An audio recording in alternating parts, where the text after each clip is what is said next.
कई दिनों से, पहले तो जिनका जो स्ट्रक्चर है जिसके अंदर ये मशीनें रखते हैं, 7-7 8-8 वार्डों के अंदर एक मशीन या 2 मशीन होती है और मशीनें आउटसोर्स पे लेते हैं। आउटसोर्स वाला बंदा 5 बजे के बाद चाबी अपनी उठा के वापस अपना टैंकर ले जाता है। पहली बात तो 2 दिन नहीं आता, 3 दिन नहीं आता। जिस दिन आएगा उसको भेजेंगे 2 बजे, 2 घंटे काम करता है और वो निकल जाता है। एक तो सबसे पहली बात, हमें अपनी खुद की सुपर सेक्शन जो मशीनें हैं वो लेनी चाहिए। गांव के लिए छोटी गाड़ियां लेनी चाहिए, कॉलोनियों के लिए जहां पर छोटी गाड़ी जा सके। ऐसे बहुत से शहर हैं देश के अंदर जहां पर छोटी गाड़ियां यूज होती हैं और बड़े सेक्शन जो टैंकर है वो भी यूज होते हैं। लेकिन कारपोरेशन की इच्छा काम करने की बिल्कुल भी नहीं है। एक कंप्लेंट को 10-10 8-8 दिन लग रहे हैं। अब बुड़ैल की एक हमारी कंप्लेंट थी मेन बाजार की, 15 दिन में वो हुई।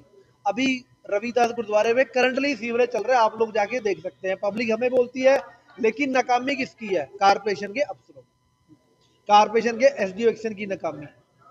तो आप देखेंगे कि अभी हमने बात रखी थी और कमिश्नर साहब ने कहा कि हम करते हैं, लेकिन मैं आपको बता दूं ये सब ड्रामा हाउस को देख के हो रहा है। ये 2-2 3-3 महीने की तनख्वाह उनको नहीं डाल रहे, और अगर जब तनख्वाह नहीं डालेंगे तो वो एम्प्लॉय काम क्यों करेंगे? कारपोरेशन अपनी ड्यूटी पूरी करे, टाइम पे तनख्वाह दे, टाइम पे मशीन भेजे। जब आपको पता है डेवलपमेंट के लिए पैसे नहीं तो कम से कम रोजमर्रा की कंप्लेंटें तो कीजिए। आप वो भी नहीं करना चाहते। अगर यही सब कुछ करना है फिर कारपोरेशन बना क्यों रखी है? आज भी वो हड़ताल पर बैठी है। हाँ हाँ जी, पिछली बार हमें ऑर्डर डाला था तो अभी इन्होंने क्या किया, अफसरों ने चालाकी चली, 3 महीने की जगह 2 महीने की तनख्वाह जी बोला हमने आज डाल दी। भाई आप हाउस वाले दिन क्यों डाल रहे हो? आप पहले डालो, अपनी ड्यूटी परफॉर्म करो।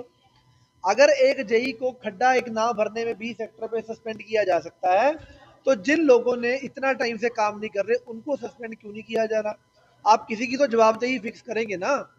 अगर किसी एसडीओ का काम है, अगर वो पूरा परफॉर्म नहीं कर रहा तो आप उसको सस्पेंड करिए। फिर ये आपको करना पड़ेगा। अगर आप नहीं करेंगे तो चंडीगढ़ की जनता जो है वो बहुत तरीके से देख रही है आपकी जो वर्किंग है।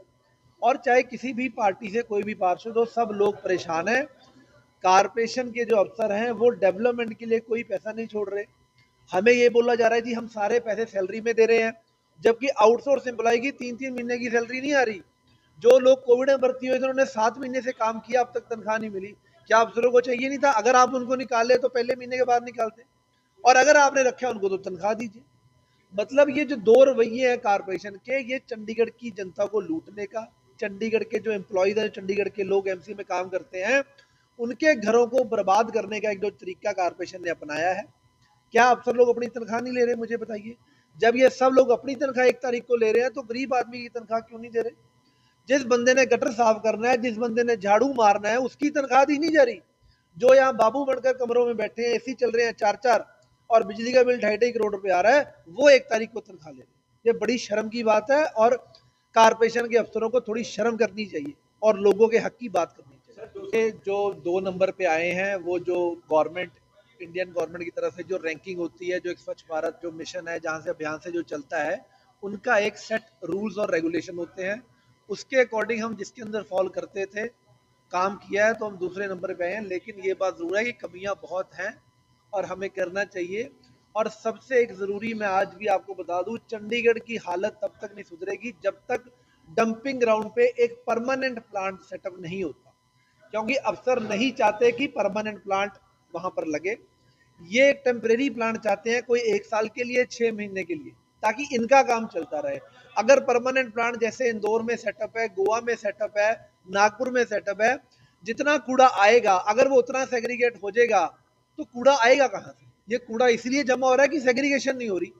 आपके पास कोई प्लान नहीं है 15-20 साल का, आप टेम्परेरी प्लान बना रहे हैं 6 महीने के लिए, 1 साल के लिए। उसका बजट भी हाई जाता है और ये फिर मजबूरी में कहते हैं हमें कोर्ट के ऑर्डर नहीं, हमें पास करना पड़ेगा। मेरी रिक्वेस्ट है गवर्नर साहब से, कारपोरेशन के सभी अफसरों से और एडमिनिस्ट्रेशन के बड़े अफसरों से कि एक परमानेंट प्लांट आने वाले 15-20 साल के लिए सेटअप किया जाए, ताकि चंडीगढ़ के लोगों को जो कूड़े की समस्या उससे समाधान मिले। और मैं चैलेंज कर रहा हूं कि अगर कूड़े का प्लांट परमानेंट सेटअप हो गया, पूरी सेग्रीगेशन होगी, तो चंडीगढ़ को पहले नंबर पे आने से देश में कोई ताकत नहीं रोक सकती। दिल्ली के अंदर भी अभी आप देखेंगे, हमने लखनऊ को देखा है, लखनऊ 41वें नंबर से 3 नंबर पे आ गया। वहां के लोग काम करना चाहते हैं और यहाँ के अफसर घरों में सोना चाहते हैं, दफ्तरों में पड़े हैं, बिल्कुल कोई काम नहीं करते। अगर वो परमानेंट प्लांट सेटअप करके कूड़े के ढेर खत्म करके तीसरे नंबर पे आ सकते हैं 41वें से, तो हम भी सब कुछ कर सकते हैं। हमें भी पता है कि अभी हम 10 लाख, 3 लाख से 10 लाख वाली के बीच में हैं, लेकिन हमारा मुकाबला बड़े शहरों से, हमें ये सोच के काम करना है और आने वाले साल में हमें पहले नंबर पे आना है। लेकिन वो होगा तभी अगर हमारा परमानेंट प्लांट आने वाले 15-20 साल के लिए सेटअप होगा। कम्युनिटी सेंटर के लिए बता दूं, मैं यहाँ से चंडीगढ़ की जनता को कहना चाहता हूँ कि कोई भी पार्षद कम्युनिटी सेंटर का रेट बढ़ाने के हक में नहीं है। अभी एजेंडा डिस्कस होगा, कोई भी जो पार्षद है वो इस बारे में नहीं है। लेकिन पिछली बार अफसरों की तरफ से कहा गया कि हम तो 250 नोट देंगे और इसको पास करवाएंगे।